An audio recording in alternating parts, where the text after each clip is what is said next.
जिस प्रकार का आक्रोश उबल रहा है और उस पर तृणमूल कांग्रेस की सरकार के जो निंदनीय आचरण दिख रहे हैं,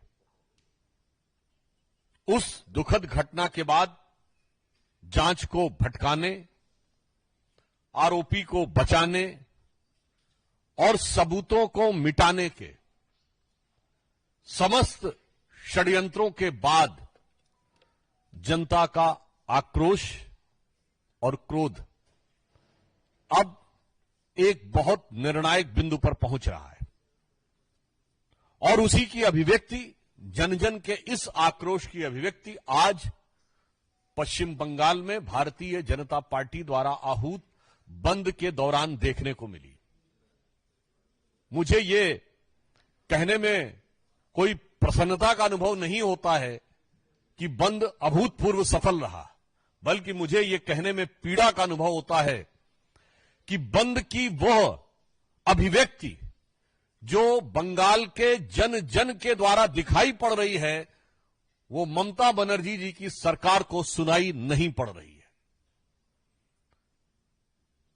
और इसके बाद जो मैंने पहले ही कहा, पुनः कह दूं, जांच को भटकाने, आरोपी को बचाने, सबूतों को मिटाने के बाद अब डॉक्टरों को धमकाने की एक नई रणनीति दिखाई पड़ रही है। आपने इससे पहले कोई ऐसा बंद नहीं देखा होगा कि जहां एक तरफ बंद का आह्वान किया जाए, दूसरी तरफ सत्ताधारी दल के नेता जाकर दुकानों को खुलवाने का प्रयास करें, फिर इसके बाद मुख्यमंत्री आकर प्रेस को संबोधित करें और आप उनके शब्दों को गौर करिए। वो क्या कह रही हैं? मैं नहीं चाहती कि एफआईआर हो, हम एफआईआर नहीं करना चाहते ताकि कैरियर ना बर्बाद हो, पासपोर्ट और वीजा मिलने में समस्या ना हो।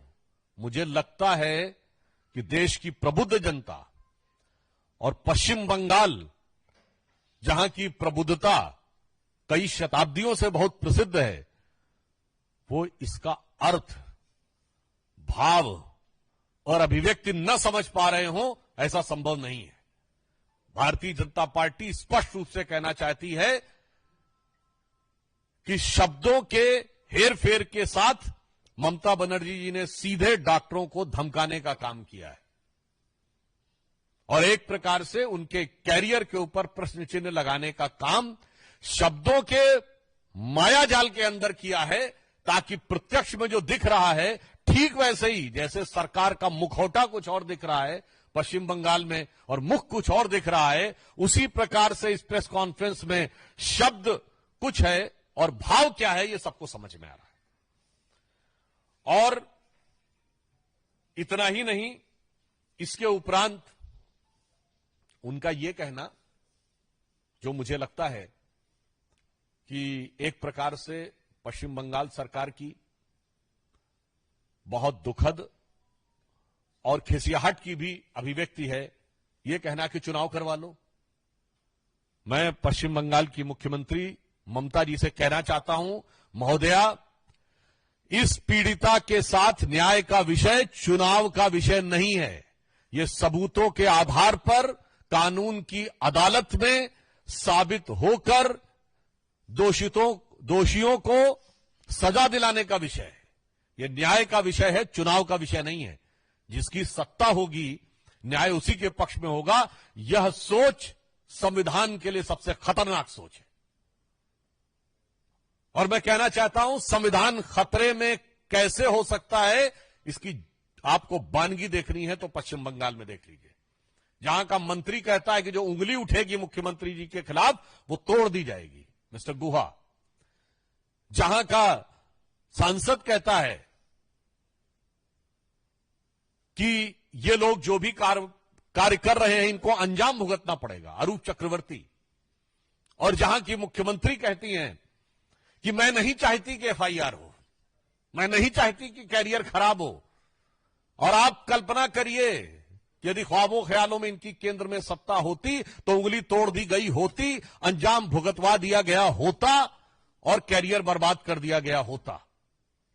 इसमें किसी प्रकार का कोई संशय नहीं है। यह कृत्य बहुत साफ दिख रहा है और कांग्रेस के ही नेता अधीर रंजन चौधरी जी तक बोल चुके हैं कि there is no democracy in Bengal.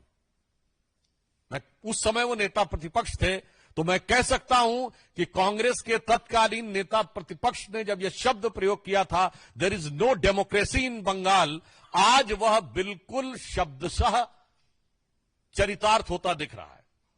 और इसके उपरांत मैं दुख के साथ कहना चाहता हूं, ममता जी, आप वही ममता जी हैं जिन्होंने रेप के विरुद्ध इतना बड़ा आंदोलन और संघर्ष किया था। मैं देश को बताना चाहता हूं कि ममता बनर्जी जी जब हम लोगों के साथ थी अटल जी के सरकार के दौर में और बाद में, तो उन्होंने स्वयं ये बताया था कि पश्चिम बंगाल में कम्युनिस्ट सरकार की पुलिस ने उनके ऊपर इतने आघात किए थे कि उनको मृत समझ के वो लोग छोड़ गए थे। यदि उन्हें पता होता कि जीवित है तो शायद न छोड़ते। मैं पूछना चाहता हूं ममता जी, आज आपकी संवेदना इतनी मृत हो गई कि बजाय आप दोषियों को सजा दिलाने के, आप वही ममता जी हैं। आज आप किसको बचाने में लगी हैं? ये डे वन से दिखाई पड़ रहा है कि प्रिंसिपल को दूसरे कॉलेज का प्रिंसिपल बनाना, उसके उपरांत उस जगह को सील न करना, क्राइम सीन को सील न करना, उसके बाद क्राइम सीन के पूरे इलाके में तोड़फोड़ हो जाना, उसके बाद सीबीआई को ट्रांसफर न करना, और अब ध्यान भटकाने के लिए कहते हैं फांसी देने की बात। तो मैं बताना चाहता हूं, फांसी यहां एक प्रक्रिया के तहत दी जाती है।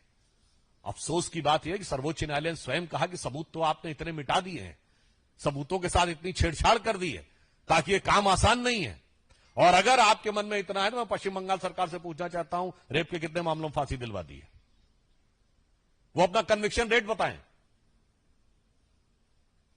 इससे बहुत साफ है कि जो कुछ पश्चिम बंगाल में हो रहा है वो मुझे लगता है एक पीड़िता के साथ होने वाले न्याय का मजाक और आघात ही नहीं है, संविधान की मूल भावना पर सबसे बड़ा आघात है। और इंडी गठबंधन के ये सारे दल इसमें शामिल हैं। जो बात मैं पहले कह चुका था उन्हें पुनः मैं रिपीट कर रहा हूं। तृणमूल कांग्रेस का वकील कौन है? कपिल सिब्बल, जो राज्यसभा सांसद कहां से हैं? समाजवादी पार्टी के सपोर्ट से राज्यसभा सांसद हैं और कांग्रेस पार्टी के पूर्व मंत्री हैं। कांग्रेस, पुनः कह रहा हूं, कांग्रेस का पूर्व मंत्री, सपा के समर्थन से बना हुआ सांसद, तृणमूल कांग्रेस का वकील है। यानी इंडी गठबंधन में सब शामिल हैं इस अपराध और अत्याचार को बचाने के लिए। इसके अतिरिक्त मैं यह भी कहना चाहता हूं कि ममता जी जो कह रही हैं कि भारतीय जनता पार्टी का जो बंद है, जो हमारे कार्यकर्ता आज लाठी डंडे सह रहे हैं, हिंसा सह रहे हैं, वो हिंसा के लिए है।